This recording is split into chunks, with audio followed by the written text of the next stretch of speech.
family So good afternoon, everybody. My name's Sarah. I'm a marketing manager here at Sagittarius. I'd like to welcome you to today's webinar, Travel Marketing Trends for 2017 and Beyond. Today's presenter is Kris Boorman. He's Digital Marketing Executive at Sagittarius, and Kris will be hosting today's webinar. So without any further ado, I will pass you over to Kris, but quickly just before we go, we are able to take questions. Please do type your questions into the questions box, and I will collate the questions and we'll take them from the delegates at the end of the webinar. So Kris, over to you. Thank you. Hi, Sarah. Okay, so welcome to today's webinar. As Sarah described, I'm going to be talking about travel marketing trends for 2017 and beyond. So before we start, just a quick intro to what we're going to be talking about. So we're going to be talking about who I am and the intro, which is what we're currently in. We're going to then discuss big changes in 2016 or maybe in 2015 that are changing the future of digital marketing, particularly in the travel industry. We're also going to have a live poll, so we'll be able to hear back from you. It's an anonymous poll, so if you don't fancy asking a question, you can still give your thoughts.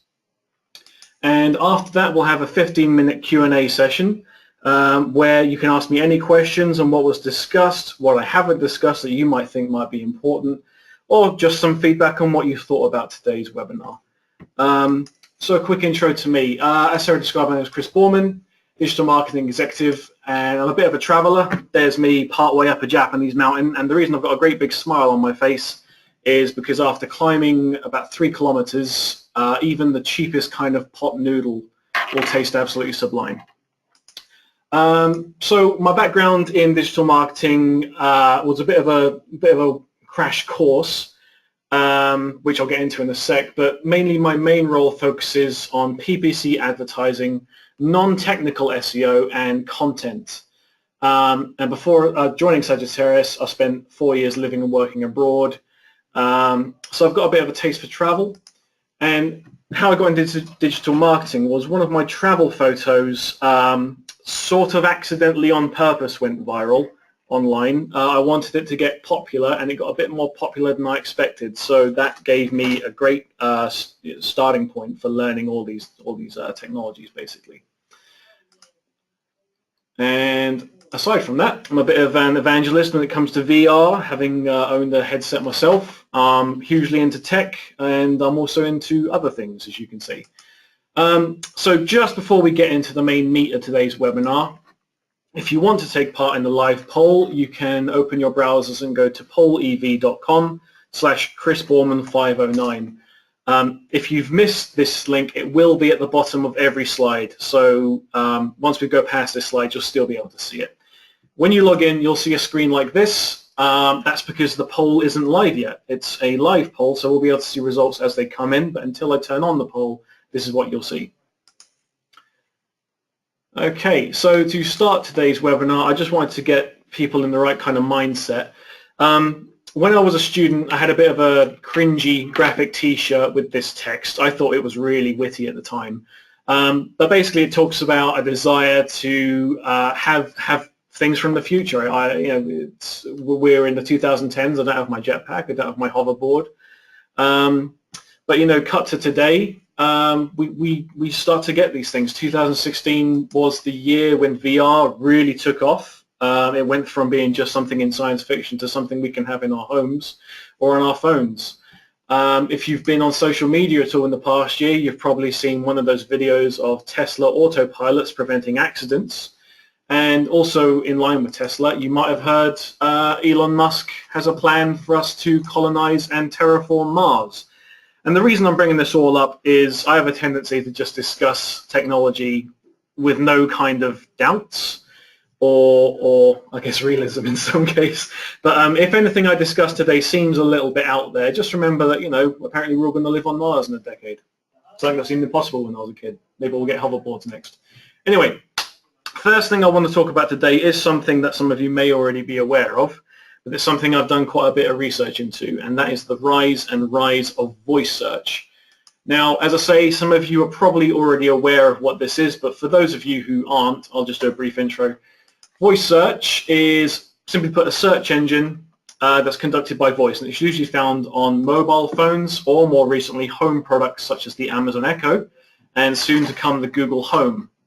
Now, voice search is ideal for hands-free situations simply because you don't need to use your fingers to input searches. It's all driven by voice. So for travel, this could relate to driving, carrying luggage, shopping even perhaps if you're in duty-free. And if you're curious at all, if you want to see a full list of what voice search can do or what your phone can do if you've got an Android, check out ok-google.io. Now, the reason I'm interested in voice search as a marketer is because it changes the way we search. It changes the language. We're also, well, most of us, we're also savvy now that when we use Google, we simply enter keywords. We're up on our Google foo, as it were. So if I want to search for who the Prime Minister of Australia is, this is what I'd search for. But for voice search, as humans, we're more conversational, and we ask the question conversationally. So I'm asking, who is the Prime Minister of Australia? If this translates to travel, it would be something like, show me hotels near me. Where can I find a hotel near this airport? Or I want a hotel with a pickup service, something like that.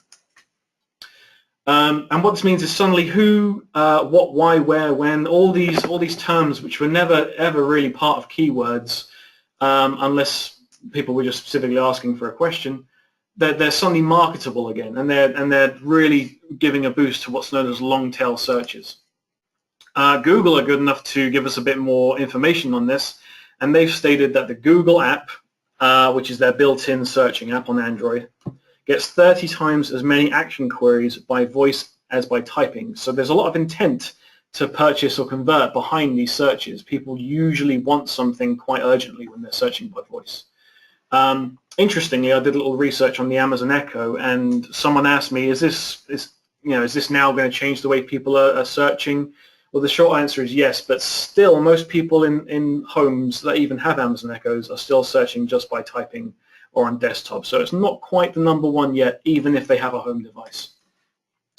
Now, I decided to conduct a little voice experiment of my own, but before we get into that, we're in a webinar, and a webinar means we have fascinating stats. So #1, in 2013, 85% of Apple users said they didn't use Siri outside the silly questions. We've all asked Siri, who's your daddy at some point or something like that. But in the years since, things have gotten a bit more serious. Cut to today, Google revealed, or claims, depending on how much you believe them, that 20% of all queries on Android devices are now performed by voice with their Google Now app. And one last stat before we move on. It's also been estimated that 10% of all searches, not just Android or Google, are now made by voice across all digital personal assistants, and that can be Siri, Cortana on Windows 10. I've personally not used Cortana, but anecdotal evidence isn't evidence, so there you go. So now that we've all been fascinated by those stats, we can move on to my experiment. So when I started out with this experiment, I wanted to look at certain terms that I thought, what can I use for marketing? And I looked at Amazon's examples of what they can ask the Echo. And you've got things like, will it rain? How tall is Mount Everest? But what I saw were these two phrases, which are marketing-led because there's some kind of purchase involved somewhere down the line. So focusing on the hotel aspect, I decided that's what my experiment was going to be. So I decided to ask my phone 3 things. First of all, I went really specific by saying, show me a Holiday Inn near me, and I was standing in Piccadilly at the time. In this case, I expected my phone would just show me one Holiday Inn because I've been that specific with the brand.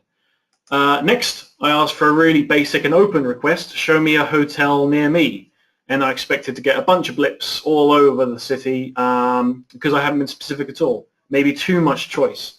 And with that in mind, I wanted to go really specific, and because I absolutely demand exfoliation, I said, show me a hotel near me with a sauna. This is a kind of out there request, but I wanted to see what Google would show me.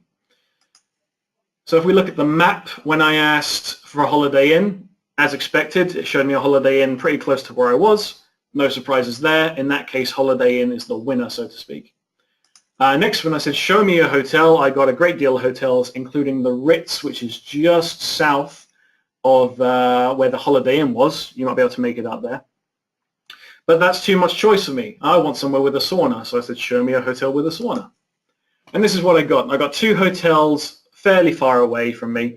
And to verify this, because I wanted, this is the point of the experiment, I started looking up which of these hotels did have saunas. And what I found was that the 2 red hotels did have saunas, but so did the Ritz. Yet Google didn't show that to me when I asked it. And there's one reason for that. Basically, Google has been fed enough information by all these hotels to be classified as somewhere that lets people stay overnight, their hotels.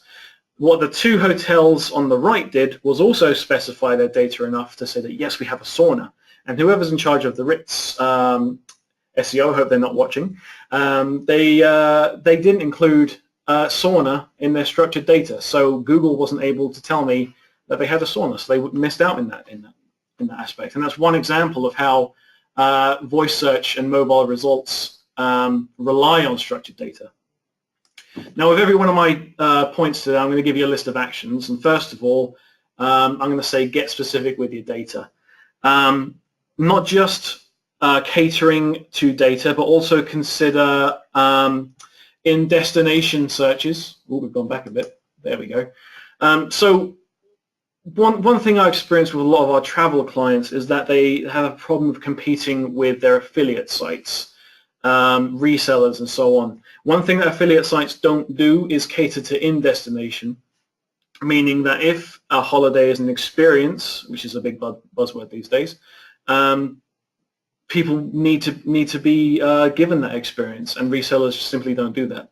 So one thing you can do is create content or even email campaigns to people while they're on holiday and give them these answers to their questions.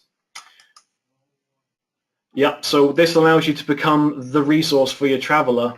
Even if they've gone via a reseller, you can still be in contact with them. A few other things you can do is use these long tail voice searches to inform your content. And you can do that by analyzing your SEO and PPC structure by looking for questions that people are already asking. Are they already using voice search, or are they just using long tail conversational questions anyway? And the reason for that is you want to be the answer that people are looking for. Also, if you're able to, if you've got some kind of technical SEO ability, start thinking about implementing structured data for every single aspect of your business. That can be products or services, whether or not you offer free Wi-Fi, how much it is to stay a night at your hotel perhaps. More specific the better, because you saw in that example the Ritz wouldn't have got on my business because I just wanted somewhere with a sauna. I'm a classy fellow, I suppose. Okay, next up. Sarah's laughing at me. Next up, we're going to be talking about Google driving a customer journey without websites.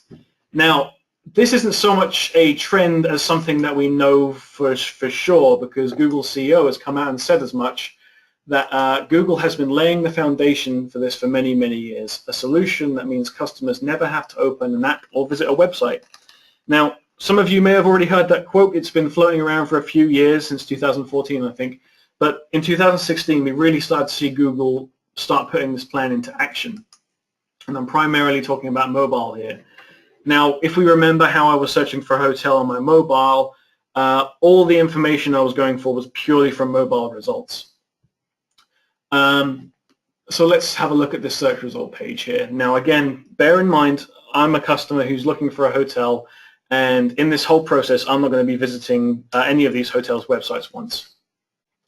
So by searching for a hotel near me, I'm immediately able to see how close these hotels are in relation to me.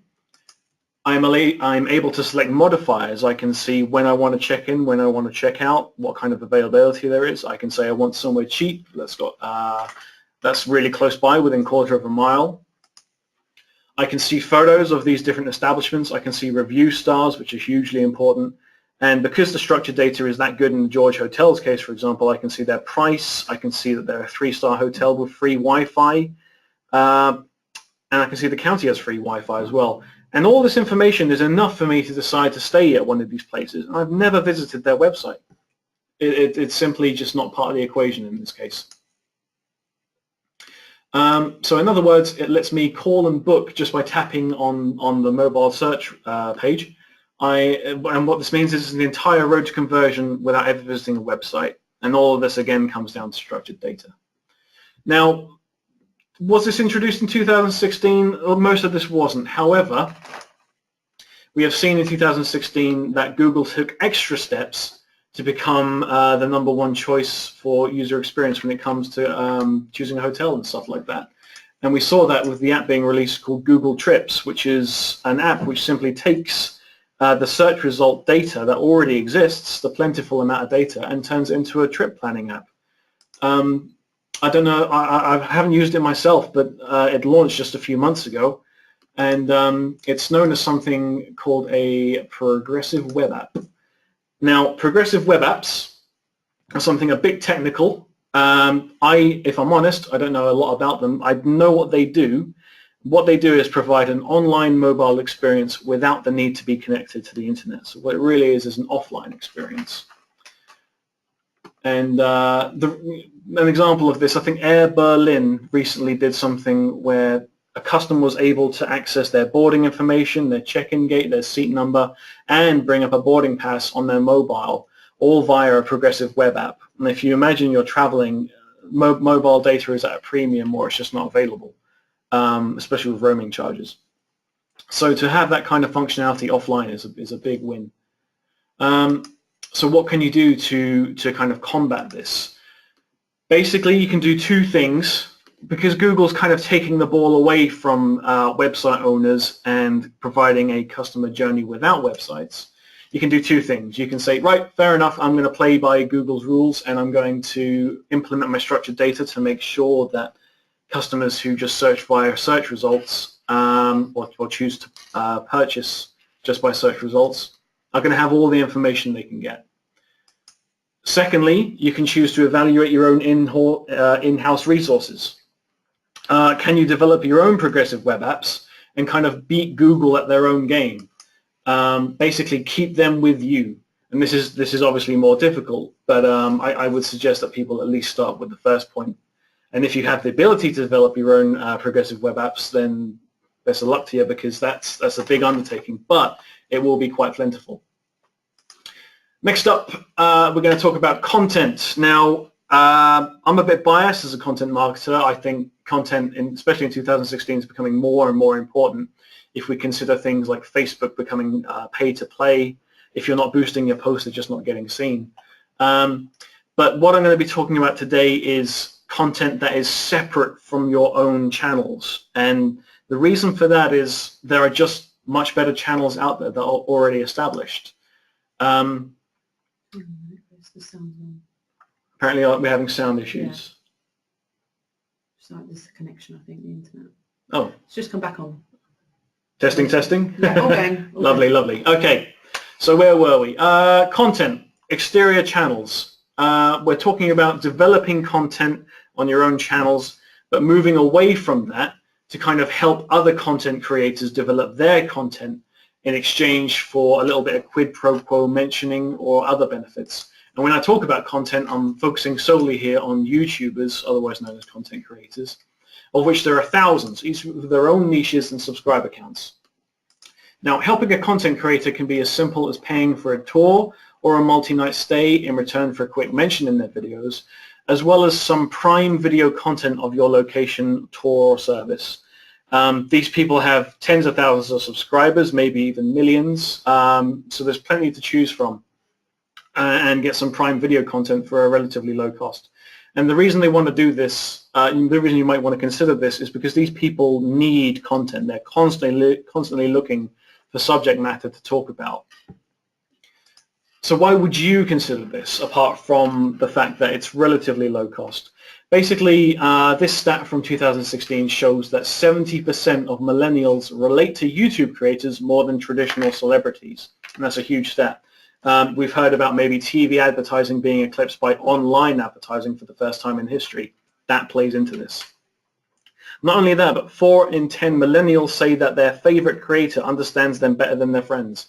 Well, you can read into that however much you like, but that stat exists. In other words, these people trust these content creators And if they're interested in travel or any other subject, they're going to take them at their word and strongly consider any name that's brought up or any kind of video that's brought up. Now that's one thing you can do with these content creators.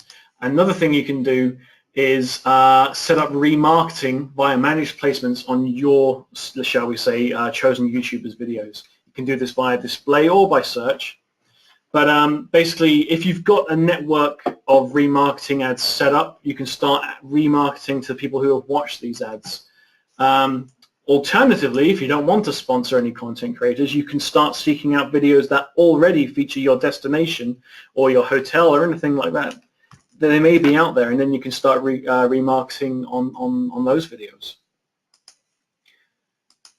So actions. First of all, I think even if you're planning on sponsoring a content creator, you should immediately seek out video content.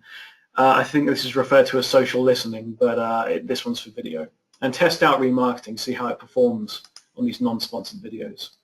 If you do decide to sponsor a content creator, start shortlisting them, segment them by the audience size, their niche. Are they more traditional travel, or do they appeal and speak to the millennials with their needs for an experience rather than a holiday? And think about ways you can assist them. If you've ever conducted outreach, this should be familiar to you. Lastly, you can do things like research on Reddit or other forums and things like that to see how other brands are creating interest with low-cost, genuine content. It's a bit of a risky one, this.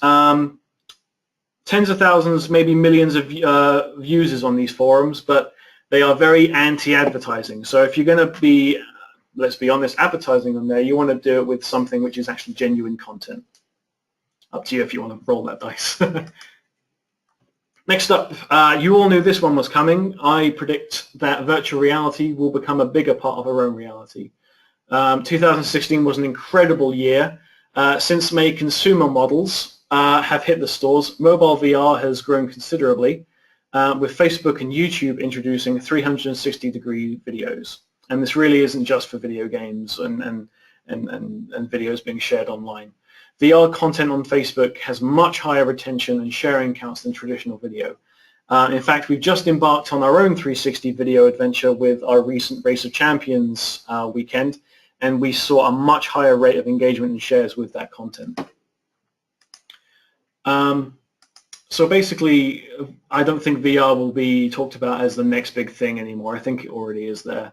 If you're browsing LinkedIn at all, you may hold this opinion yourself. You may be unsure or seeing other people unsure about whether or not there's any point in investing in VR or if it won't be around for long like the 3D TV. The thing is, though, the reason I say it's not the next big thing is brands are already taking advantage of this. And if I can get this video to play, here we go. I'd recommend checking out my colleague Ellen's blog on our Sagittarius website. We don't have time to really go into this today.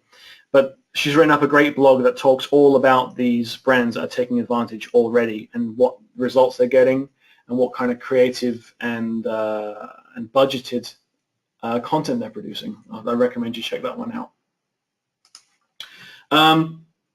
So I'm not going to talk about VR for too long. Most of you have already been talked about, had VR stuff explained to you numerous times.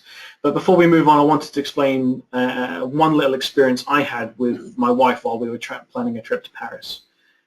This is an app called Google Earth VR.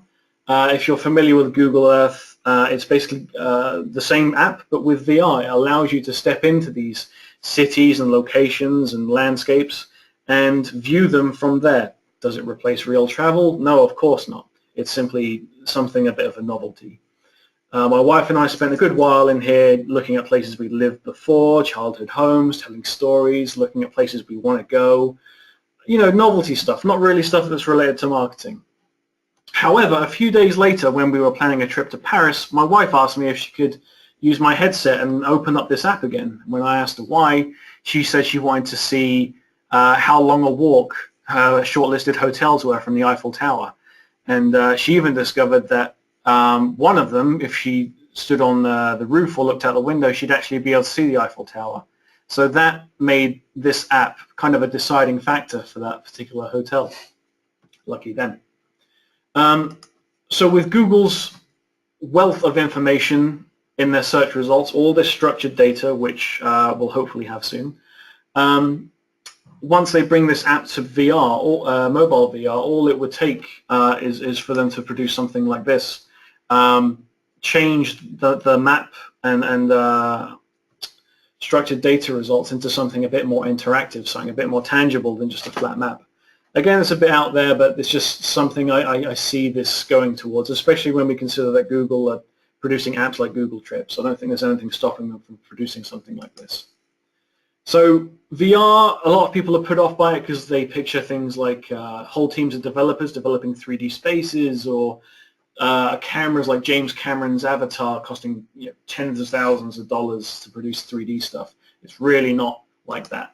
First of all, evaluate and experiment with how you can take advantage of VR, primarily from a content storytelling potential.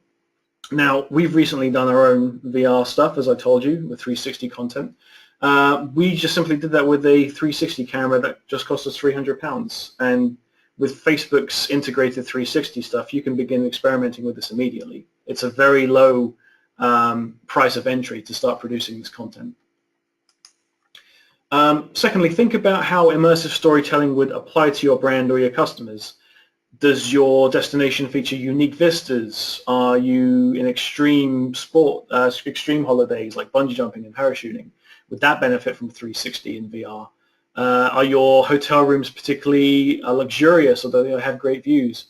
This is all stuff that is, you can aim to inform, but mainly you're producing the stuff to inspire people to take a holiday in the first place.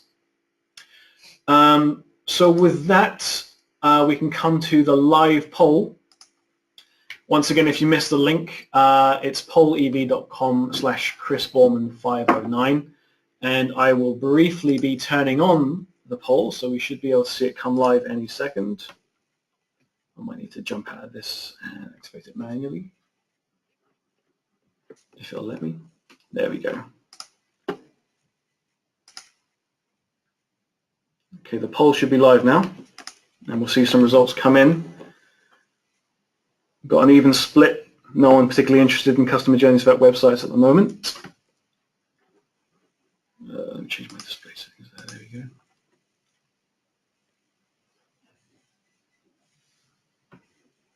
go. I'll let this run for just a minute, let people still vote. Voice search seems to be the #1, which is interesting to me. I've had a few people put down voice search as something to be paying attention to, despite my own arguments. Quite good to see that no one else is picking something else. They like what I'm talking. Yeah, that's good to know. Virtual reality. I wonder how many of you are considering doing something with virtual reality if you're that interested in it. Because if you go on LinkedIn, you do see people kind of saying, it's a gimmick. It'll be gone within a year. Voice search is quite high. External content sponsoring.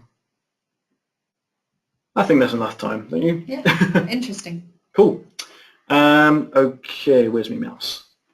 There we are. Okay, thanks very much for taking part in that.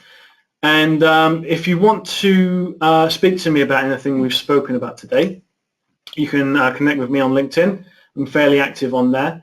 Also, you can follow me on Twitter for my digestible thoughts and the occasional bit of dad jokes and bad jokes and all sorts. So thanks for listening, and on to Sarah. Yes, we do have a few questions. We've had a question in from a gentleman called Nick, and it says, can you elaborate on the differences between 3D TV and VR, if we think they're both gimmicks? So he thinks they're both gimmicks. Okay. For one, I agree with you that 3D TV is a gimmick. Funnily enough, I think just 2 days ago they announced that, or a lot of brands announced that they're not going to be producing 3D TVs anymore. And what I want you to think about here when I talk about 3D TV and why I don't think VR is going to go the same way is, one, price of entry, price of play, and two, what the different things provide in terms of an experience. So let's look at 3D TV first of all. 3D TV, obviously you've got to buy the thing, and then you've got to buy a set of glasses that come with it. I think that at the time They were about $50 or £50 for a set of glasses. And if you've got a family of 5, that's $250. And even then, if you have friends over and you don't have enough, I mean, it does limit you. Secondly, in terms of what it adds, it makes your TV 3D. That's what it does. Is that worth the price of entry? I don't think so. And I think that's why 3D TV has gone the way of the dodo. Now for VR, yeah, there's a high price of entry on the higher ends. You've got the $800 Oculus Rift and Vive. But for mobile VR, if you've seen gone into E or O2 or anything like that, you'll see that they're giving away headsets with mobile contracts. Google especially are pushing this. They want a large user base when it comes to VR because they are putting a lot of money into VR. Facebook as well. Okay, Chris. We do have another question from one of our delegates called Hans. And Hans asks, from my experience, the consumer VR headsets using smartphones don't give good enough quality. Do we feel such problems could be rather counterproductive when promoting brands? Yes, is the short answer. Basically, the technology is still in its infancy, and you're correct. Mobile VR doesn't really hold a candle to the higher end headsets, but again, they cost hundreds and hundreds of pounds.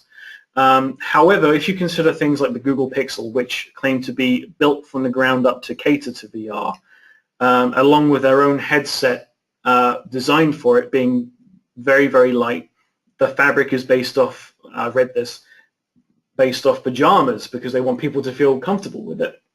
These are little ways that we can bypass barriers that make VR uncomfortable. And technology increases all the time. Maybe next year it'll be perfect. Who knows? And another question here: if we want to contact YouTubers to possibly talk to them about some content, how do we contact them, or how do we sponsor them?